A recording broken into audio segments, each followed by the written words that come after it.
consciousness is all-pervading, space-like, without form.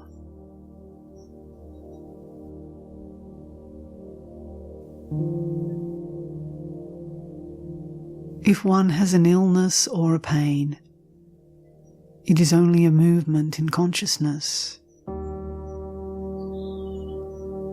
a disturbance in the balance of the 5 elements in the body.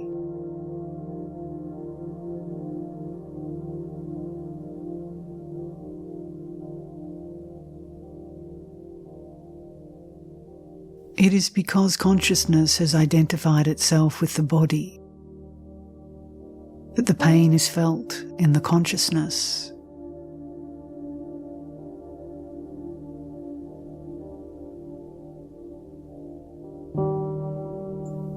By nature, consciousness is pure.